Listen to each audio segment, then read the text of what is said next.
വിശദമായ വാർത്തകൾ പരിശോധിക്കാം. ബ്രഹ്മപുരം മാലിന്യ പ്ലാന്റിൽ വീണ്ടും അഗ്നിബാധ. സെക്ടർ 7-ലാണ് തീപിടുത്തം ഉണ്ടായത്. ഏറെ പണിപ്പെട്ടാണ് മണിക്കൂറുകൾക്കകം തന്നെ തീ അണയ്ക്കാനുള്ള ശ്രമം നടന്നു. ഉടൻ തന്നെ തീ നിയന്ത്രണ വിധേയമാക്കുമെന്ന് കളക്ടർ NSK ഉമേഷ അറിയിച്ചിരുന്നു.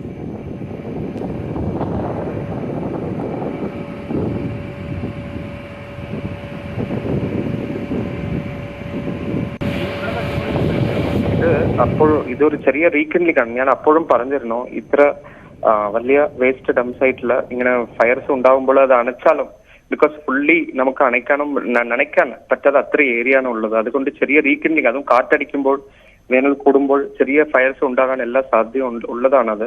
അതുകൊണ്ടാണ് നമ്മളവിടെ ഫയർ ടെൻഡേഴ്സും അതുപോലെ ഹിറ്റാച്ചീസും അവിടെ ബാക്കപ്പ് ആയിട്ട് വെച്ചിരുന്നത്. നമ്മളിപ്പോൾ ഉടനെ തന്നെ, ഇപ്പോൾ ഓൾറെഡി അവിടെ 8 ഫയർ ടെൻഡേഴ്സ് ഉണ്ട്. ഓൾറെഡി ഉടനെ ഒരു 15 മിനിറ്റിൽ തന്നെ നമുക്ക് എത്തിക്കാൻ കഴിഞ്ഞു. ഉടനെ തന്നെ അത് ഫയർ ഓൾറെഡി 99% അവിടെ അണച്ചു കഴിഞ്ഞു. ബാക്കി സ്മോക്കും ഇന്ന് തന്നെ ഇപ്പോൾ തന്നെ നമുക്ക് പൂർണ്ണമായും നിയന്ത്രിക്കാൻ കഴിയുമെന്നാണ് ഞാൻ വിശ്വസിക്കുന്നത്. We are working on the same. Regional fire ഓഫീസറും ഉയർന്ന കോർപ്പറേഷൻ ഉദ്യോഗസ്ഥരും ഉയർന്ന റവന്യൂ ഉദ്യോഗസ്ഥരും സബ് കളക്ടർ അടക്കമുള്ളവർ അവിടെ സ്ഥലത്തുണ്ട്. മാക്സിമം ഹിറ്റാച്ചീസും മാക്സിമം ഫയർ എഞ്ചിൻസും വെച്ച് ഉടനെ തന്നെ ഇത് അയക്കാൻ കഴിയും. ബ്രഹ്മപുരത്ത് വീണ്ടും ചെറിയ തീപിടുത്തമുണ്ടാകുമെന്നത് നേരത്തെ മുന്നറിയിപ്പ് നൽകിയിരുന്നതാണെന്ന് മന്ത്രി MP രാജേഷ് പറഞ്ഞു. അഗ്നിശമന യൂണിറ്റുകളടക്കം പ്രദേശത്ത് നിലനിർത്തിയത് സർക്കാരിന്റെയും കോർപ്പറേഷന്റെയും ജില്ലാ ഭരണകൂടത്തിന്റെയും മുൻകരുതലിന്റെ തെളിവാണെന്നും മന്ത്രി പറഞ്ഞു. വീണ്ടും ഇത്തരത്തിലുള്ള ചെറിയ തീപിടുത്തങ്ങൾ ഉണ്ടാവാനുള്ള സാധ്യത മുൻകൂട്ടി കണ്ടിരുന്നു. ആ മുന്നറിയിപ്പ് നൽകിയതുമാണ്. നിങ്ങൾ മാധ്യമങ്ങളിലൂടെ തന്നെ ആ മുന്നറിയിപ്പ് നൽകിയതാണ്. ഞാൻ അസംബ്ലിയിൽ പറഞ്ഞതാണ്, വീണ്ടും ഇത്തരത്തിലുള്ള തീപിടുത്തം ഉണ്ടാവാനുള്ള സാധ്യതയുണ്ട് എന്ന് അസംബ്ലിയിൽ പറഞ്ഞതാണ്. അതുകൊണ്ടാണ് അവിടെ 5 അഗ്നിശമന യൂണിറ്റുകൾ നിലനിർത്തിയത്, ഹിറ്റാച്ചുകളും അവിടെ നിലനിർത്തിയത്. നിങ്ങൾ പറഞ്ഞതുപോലെ എന്തെങ്കിലും വീഴ്ചയുണ്ടായതുകൊണ്ടല്ല. ഈ സംവിധാനങ്ങൾക്ക് പിൻവലിക്കാതിരുന്നത് സർക്കാരിന്റെയും കോർപ്പറേഷന്റെയും ജില്ലാ ഭരണകൂടത്തിന്റെയും ജാഗ്രതയാണ്. അതുകൊണ്ടാണ് 4 മണിക്ക് തീപിടുത്തുണ്ടായി, 4:10 തന്നെ തീ അണയ്ക്കാനുള്ള പ്രവർത്തനം തുടങ്ങി. ഇപ്പൊ തീ അണച്ചു കഴിഞ്ഞു എന്നാണ് കലക്ടർ എന്നെ അറിയിച്ചിട്ടുള്ളത്. വർഷങ്ങളായി കെട്ടിക്കിടക്കുന്ന മാലിന്യമാണ് പ്രശ്നമെന്ന് മേയർ M അനിൽകുമാർ. സ്ഥിരം പരിഹാരമാണ് വേണ്ടതെന്നും മേയർ.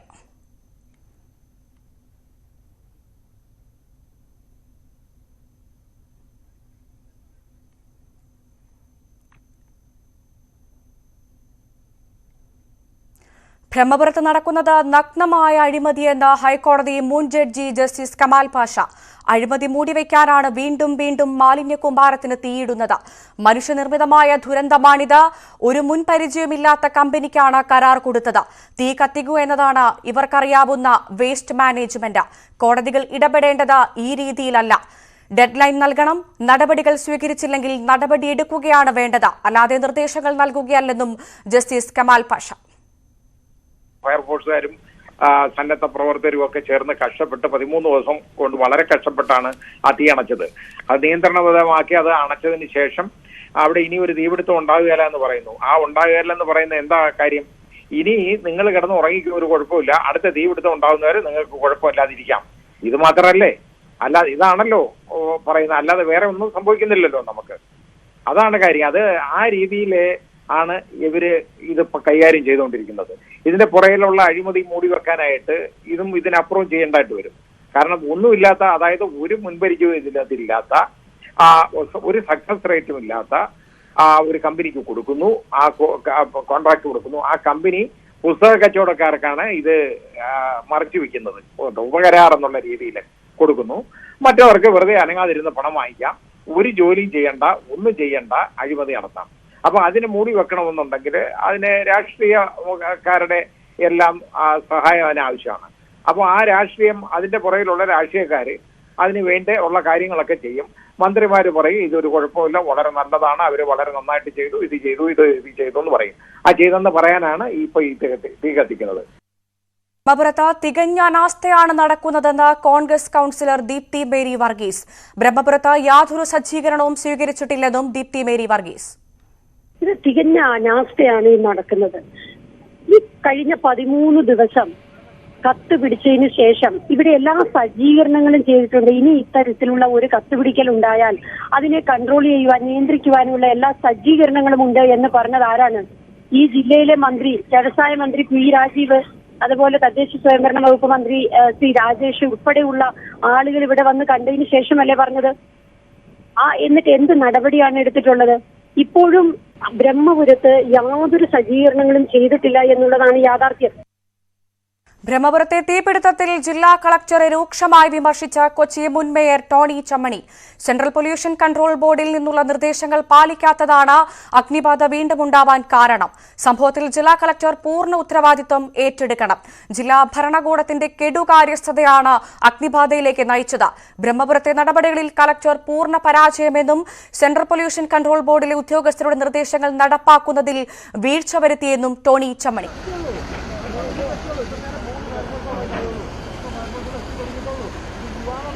ബ്രഹ്മപുരത്ത് നിന്ന് കൂടുതൽ വിവരങ്ങളുമായി ഡാനി പോൾ ചേരുന്നുണ്ട്. ഡാനി, 12 ദിവസം നിന്നു കത്തി ബ്രഹ്മപുരം. അവിടുത്തെ സാധാരണക്കാരായ ജനങ്ങൾ ഒരുപാട് അനുഭവിച്ചു. ഹൈക്കോടതി സ്വമേധയാ കേസെടുത്തു. ഹരിത ട്രൈബ്യൂണൽ വലിയ ശിക്ഷ, പിഴ ചുമത്തി. പക്ഷേ എന്നിട്ടും എന്താണ് ഈ നഗരത്തിന് സംഭവിക്കുന്നത്?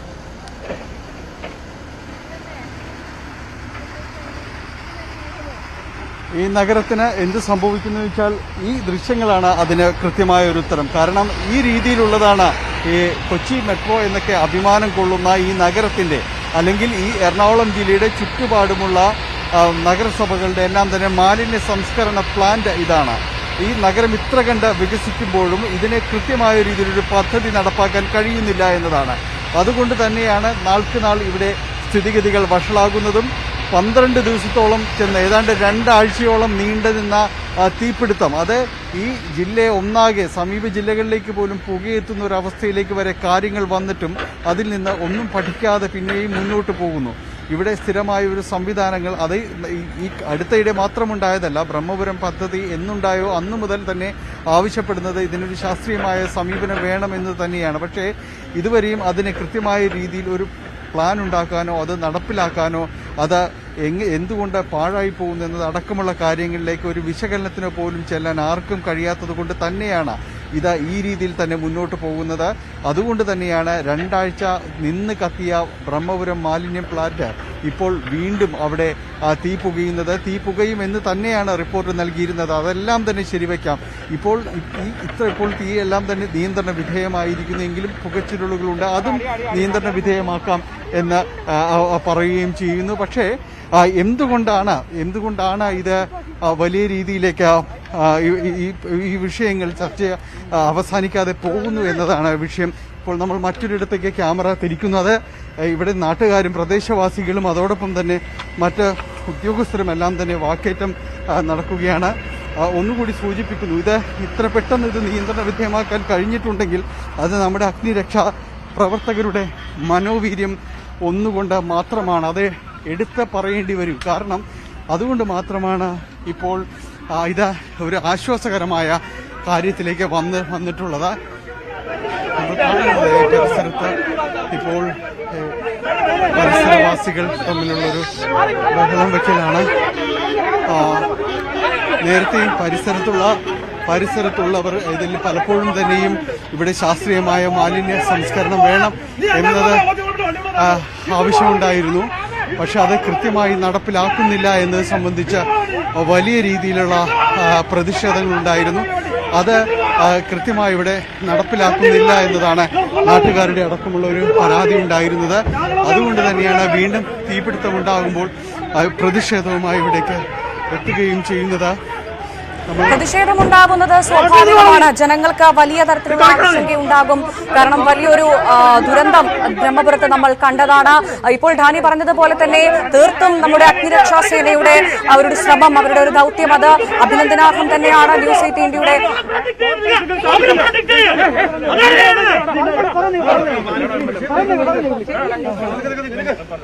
ചോദ്യം ഒന്നുകൂടി ആവർത്തിക്കുക. തീർച്ചയായും ഡാനി പറഞ്ഞതുപോലെ തന്നെ വലിയ തരത്തിലുള്ള ഒരു അഭിനന്ദനാർഹം അത് നമ്മുടെ അഗ്നിരക്ഷാ സേന അർഹിക്കുന്നുണ്ട്. തീർച്ചയായും എന്തായാലും അധികാരികളുടെ ഒരു കൃത്യമായ നിരീക്ഷണവും ശ്രദ്ധയും ബ്രഹ്മപുരത്തിന്റെ കാര്യത്തിൽ വേണമെന്നുള്ളതിൽ യാതൊരു സംശയവുമില്ല. പക്ഷെ അത് ഉണ്ടായില്ല എന്നത് തന്നെയല്ലേ ഇന്നത്തെ ഈ ഒരു സംഭവം സൂചിപ്പിക്കുന്നത്. 3 മണിക്ക് പോലീസ് സംരക്ഷണം കൊണ്ടുപോയി ഞങ്ങൾ തടഞ്ഞായിരുന്നു. ഞങ്ങളെ പോലീസ് ഉപയോഗിച്ച ഫോഴ്സ് അനുസരിച്ച് മാറ്റാണ് ഈ അനിശ്ചിതമായ പ്ലാന്റിലേക്ക് വീണ്ടും ഈ സാധനം കൊണ്ട് നിക്ഷേപിക്കുന്നതല്ല ഇതുപോലുള്ള സംഭവം വീണ്ടും ഉണ്ടാവുന്നത്. എന്നിട്ട് പോലീസ് ഞങ്ങളെ മെച്ചോട്ട് കയറാൻ വന്ന് ഞങ്ങൾ എന്ത് ചെയ്യും? ഞങ്ങളെ കൂടെ സംരക്ഷണം പോലീസ് നടത്തേണ്ടതല്ലേ? സിറ്റി പോലീസ് കമ്മീഷൻ അങ്ങനെ ആജ്ഞാപിച്ചിട്ട് കാര്യമുണ്ടോ? ഇവിടുത്തെ ജനങ്ങളെയും കൂടി സംരക്ഷണം നിലനിർത്തണ്ടേ? ഇവിടെ ഈ മാലിന്യം ഒന്നും ഇവിടെ ഇങ്ങോട്ട് അടിക്കാത്ത നിലയിൽ ഇതൊരു സ്റ്റോപ്പ് മെമ്മോ എടുത്തിടാ സർക്കാർ. അതാണ് ചെയ്യേണ്ടത്. ഇനി ഇത് അനുവദിക്കാൻ പറ്റില്ല. അതാണ് ഞങ്ങൾ പറയുന്നത്. ഞാൻ പറയണേ നമ്മളെ ഇപ്പോഴും ഇതിവിടെ തീ കത്തിയിരിക്കുകയാണ്. അതിനൊന്നും നമ്മൾ സപ്പോർട്ട് ചെയ്യും. ഞാൻ ഈ തീ കത്തി അരമണിക്കൂറിൽ ഇവിടെ വന്നതാ. നമ്മൾ അറിഞ്ഞത് എന്താ 24 മണിക്കൂറും ഇവിടെ നിരീക്ഷണ സംവിധാനം ഉണ്ടെന്നാ, ഫയർഫോഴ്സ് യൂണിറ്റ് ഉണ്ടെന്ന് പറഞ്ഞ ഒന്നുമില്ല, ഒരു ചുക്കുമില്ല. ഇവിടെ ഞങ്ങൾ ഇവിടെ വന്ന് മൊത്തം തീ പടർന്നതിന് ശേഷം പുറത്ത് നിന്ന് ഫയർഫോഴ്സ് യൂണിറ്റ് വന്നിട്ടാണ് തീ കടത്തേണ്ടി വന്നത്. അല്ലല്ല, ഇതിപ്പോ ഞങ്ങളോട് മാറി പറഞ്ഞ് ഞങ്ങൾക്ക് വിഷമമുണ്ട്. ഞങ്ങളുടെ പിള്ളേർ ഉൾപ്പെടെ ഞങ്ങൾ ജനിച്ചു വളർന്ന നാടാ. ഞങ്ങൾക്ക് ഇവിടെ ജീവിക്കാൻ പറ്റാനുള്ള പുക ശ്വസിച്ച് ഞങ്ങൾ അതേ അവസ്ഥയില. അപ്പൊ അതുകൊണ്ട് ജനത്തിന് ബുദ്ധിമുട്ടുണ്ടാവും. പിന്നെ ഞങ്ങളിവിടെ ഇവിടെ കൊച്ചിൻ കോർപ്പറേഷൻ ഉണ്ട്. കൊച്ചിൻ കോർപ്പറേഷൻ വേണ്ട, കൊച്ചിൻ കോർപ്പറേഷൻ ഉദ്യോഗസ്ഥന്മാർ ആൾക്കാരോട് മാറിക്കോ. ഞങ്ങൾക്കറിയാം നോക്കാൻ, നാട്ടുകാരെ ഞങ്ങൾക്കറിയാം എന്താ ചെയ്യേണ്ടതെന്ന്. ഞങ്ങൾ അത്രയും ബുദ്ധിമുട്ട് അനുഭവിച്ചുകൊണ്ട് നിൽക്കുന്നതാ. ഇത്ര നാളായത് കൊച്ചി കോർപ്പറേഷൻ ഉദ്യോഗസ്ഥന്മാർ ഇവിടുന്ന് മാറ്റിവിടാം. അവർ വേണ്ട, അവരെ ഇറക്കിവിടാലും. എന്റെ അഭിപ്രായം അങ്ങനെ തന്നെയാണ്. നിങ്ങളുടെ ഒരു കേൾവി പോലും ഉണ്ടായില്ല എന്ന് വെച്ചാൽ നിങ്ങൾ ഈ നാട്ടുകാരാണ്. നിങ്ങളുടെ എങ്ങനെയാണിത് കെടുത്താൻ പറ്റുക? അറ്റ്ലീസ്റ്റ് ഈ 13 ദിവസം കഴിഞ്ഞ് ഇത് കെടുത്തി കഴിഞ്ഞിട്ട് ഇപ്പോഴെങ്കിലും നിങ്ങളോടൊക്കെ ഏത് രീതിയിലെന്നൊന്ന് ചോദിക്കുകയോ ഡിസ്കസ് ചെയ്യുകയോ ചെയ്യായിരുന്നു. അതൊന്നും ഉണ്ടായിട്ടില്ല. അല്ല, പക്ഷെ ഇന്ന് നമ്മളിപ്പോ അതല്ല, ഇന്നിപ്പോ അതെങ്ങനെയെങ്കിലും കെടുത്തുക എന്നുള്ളതാണ്. ഇമ്മീഡിയറ്റ് ആയിട്ട് നമുക്ക് ഇതിന് എന്തെങ്കിലും ഒരു സൊല്യൂഷൻ കണ്ടേ പറ്റുള്ളൂ. അത് നമ്മൾ തീർച്ചയായിട്ടും ഇത്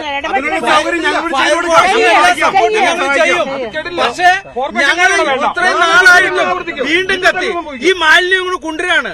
എന്തെങ്കിലും ഇവിടുത്തെ പൊതുജനങ്ങളുമായിട്ട് അവരുടെ ബുദ്ധിമുട്ടുകൾ എന്താന്ന് വരെയുള്ള നിലയിൽ ചർച്ച ചെയ്യാൻ ഒരു അധികാരം തയ്യാറാണ്. ഹൈക്കോടതി പറഞ്ഞു പ്ലാസ്റ്റിക് മാലിന്യം കൊണ്ടുവരൂല, മുഖ്യമന്ത്രി പറഞ്ഞു പ്ലാസ്റ്റിക് മാലിന്യം കൊണ്ടുവരൂല. മന്ത്രിമായ MP രാജേഷ്, P രാജീവ് ഇവിടെ വന്ന് സന്ദർശിച്ചിട്ട് പറഞ്ഞു പ്ലാസ്റ്റിക് മാലിന്യം ബ്രഹ്മപുരത്തേക്ക് വരില്ലാന്ന്. ഇപ്പോഴും പോലീസ് അകമ്പടിയോടുകൂടി ബ്രഹ്മപുരത്തേക്ക് പ്ലാസ്റ്റിക് മാലിന്യം വന്നുകൊണ്ടിരിക്കുക. ഈ തീ കത്തുന്നതല്ല, ഈ തീ കത്തിക്കുന്നതാ. മേയർ പറഞ്ഞത് ലെഗസി വേസ്റ്റ് ആണ് കൊണ്ടുവരണേന്ന്. പ്ലാസ്റ്റിക് മാലിന്യം ബ്രഹ്മപുരത്തേക്ക് കൊണ്ടുകൊണ്ടിരിക്കുക. അപ്പൊ ഞാൻ പറയണേ നമുക്കത് പ്രൂവ് ചെയ്യാൻ പറ്റണം, നമുക്കത് ചെയ്യാം. അല്ല, ഇപ്പൊ നമ്മൾക്ക് ചെയ്യേണ്ടത് ഇതെങ്ങനെയും പെട്ടെന്ന് കെടുത്താനായിട്ട് എന്താന്ന് നോക്കുക. നമ്മളുടെ കുട്ടികളെ വീണ്ടും ഇത് ശ്വസിച്ചോണ്ടിരിക്കാനുള്ള ഇതിലെന്താന്ന് വെച്ച് കഴിഞ്ഞാൽ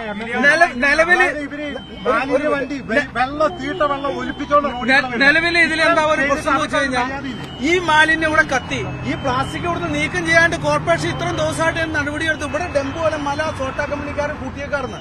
അതാണ് രണ്ടാമത് ഇവര് തട്ടി അങ്ങോട്ട് നിർത്തിയത്.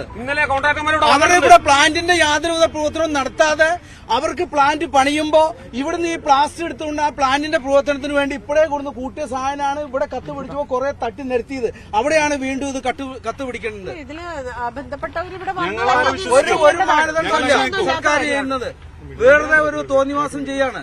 30 മീറ്റർ ഹൈറ്റിലാണ് ഇപ്പൊ കിടക്കുന്നത്. അതിന്റെ അടിയിൽ എത്തി പിടിച്ചേക്കണേ. അത് എങ്ങനെ കെട്ടുന്ന പറയണവര്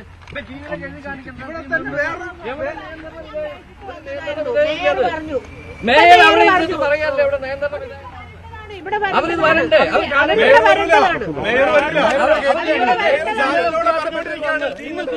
സാധാരണക്കാരായ ജനങ്ങളാണ്, കൊച്ചിക്കാരാണ്, കൊച്ചിയിൽ ജനിച്ച് ജീവിച്ചവരാണ് എന്ന് തന്നെ അവർ തന്നെ പറയുന്നു. ഏറെ വൈകാരികമായ പ്രതികരണമാണ് ഇപ്പോൾ പ്രേക്ഷകർ കണ്ടത്.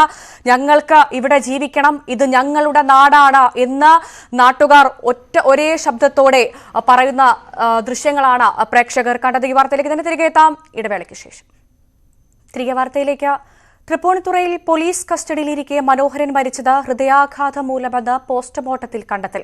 ശരീരത്തിൽ മർദ്ദനമേറ്റതിന്റെ പാടുകളില്ല. ഹൃദ്രോഗത്തിന്റെ ലക്ഷണങ്ങൾ മനോഹരിൽ നിന്ന് ഉണ്ടായിരുന്നുവെന്നും പ്രാഥമിക സൂചനകളുണ്ട്.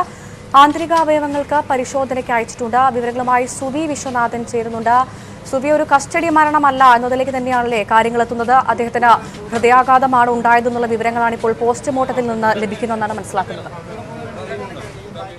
ഭവ്യ, രാവിലെ മുതൽ ഈ മനോഹരൻ മരിച്ചത് കസ്റ്റഡിയിലെ മർദ്ദനം മൂലമാണ് എന്ന രീതിയിലായിരുന്നു ദൃക്സാക്ഷി മൊഴികളെല്ലാം ഉണ്ടായിരുന്നത്. ഇന്ന് ഉച്ചയോടുകൂടിയാണ് പോസ്റ്റ്മോർട്ടം നടപടികൾ തുടങ്ങിയത്. തൃശൂർ മെഡിക്കൽ കോളേജിലായിരുന്നു പോസ്റ്റ്മോർട്ടം നടത്തിയത്. ഈ പോസ്റ്റ്മോർട്ടത്തിലെ പ്രാഥമിക വിവരങ്ങളാണ് ഇപ്പോൾ പുറത്തു വന്നുകൊണ്ടിരിക്കുന്നത്. മനോഹരൻ മരിച്ചത് ഹൃദയാഘാതം മൂലമാണ് എന്നാണ് പോസ്റ്റ്മോർട്ടത്തിൽ കണ്ടെത്തൽ ഉണ്ടായിരിക്കുന്നത്. ശരീരത്തിൽ എവിടെയും മർദ്ദനമേറ്റതിന്റെ പാടുകൾ കാണാനില്ല എന്ന് പോസ്റ്റ്മോർട്ടത്തിൽ പറയുന്നുണ്ട്. ഒപ്പം എന്നാൽ ഈ ഹൃദയാഘാതം നടന്നതിന്റെ ലക്ഷണങ്ങൾ ശരീരത്തിൽ കാണാനുണ്ട് താനും. ഈ ഒരു സാഹചര്യത്തിലാണ് ഇപ്പോൾ ആന്തരിക അവയവങ്ങൾ ശാസ്ത്രീയ പരിശോധനയ്ക്ക് വേണ്ടി അയച്ചിരിക്കുന്നത്. തൃശൂർ മെഡിക്കൽ കോളേജിലാണ് പോസ്റ്റ്മോർട്ടം നടപടികൾ ഉണ്ടായത്. അല്പസമയം മുമ്പാണ് പോസ്റ്റ്മോർട്ടം നടപടികൾ അവസാനിപ്പിച്ചത്. ഇന്ന് കളമശ്ശേരി മെഡിക്കൽ കോളേജിൽ പോലീസ് സർജൻമാർ ഇല്ലാത്തൊരു സാഹചര്യത്തിലാണ് മൃതദേഹം തൃശൂർ മെഡിക്കൽ കോളേജിലേക്ക് കൊണ്ടുപോയത്. ഏതായാലും ആ ഒരു ദുരൂഹത ഇപ്പോൾ ഒഴിയുന്നു എന്ന് വേണം മനസ്സിലാക്കാൻ. ഏതായാലും മനോഹരന്റെ മരണം ഹൃദയാഘാതം മൂലമാണ് എന്നൊരു സ്ഥിരീകരണത്തിലേക്കാണ് കാര്യങ്ങൾ പോകുന്നത്. പോലീസിന്റെ ഭാഗത്തു നിന്ന് കസ്റ്റഡിയിൽ ഒരു മർദ്ദനം ഉണ്ടായിട്ടില്ല എന്നാണ് ഇപ്പോൾ മനസ്സിലാക്കാൻ സാധിക്കുന്നത്. എങ്കിൽ പോലും അദ്ദേഹത്തെ പിടിച്ചുകൊണ്ടു പോകുന്നതിന് മുമ്പ് ഒരു പോലീസുകാരൻ അദ്ദേഹത്തിന്റെ മുഖത്തടിക്കുന്നത് ദൃക്സാക്ഷികൾ കണ്ടിരുന്നു. അതാണ് ഏറ്റവും വലിയ വിമർശനത്തിന് ഇടയാവുകയും ആ പോലീസുകാരനെ സസ്പെൻഡ് ചെയ്യുന്നതിലേക്ക് എത്തുകയും ചെയ്തത്. ഭവ്യ, ശരി, വ്യക്തമാണ്. സുബി വിശ്വനാഥനാണ് വാർത്തയുടെ വിശദാംശങ്ങൾ നൽകിയത്. ഇതോടെ വാർത്തയിൽ ഇന്ന് പൂർണ്ണമാകുന്നു. നമസ്കാരം.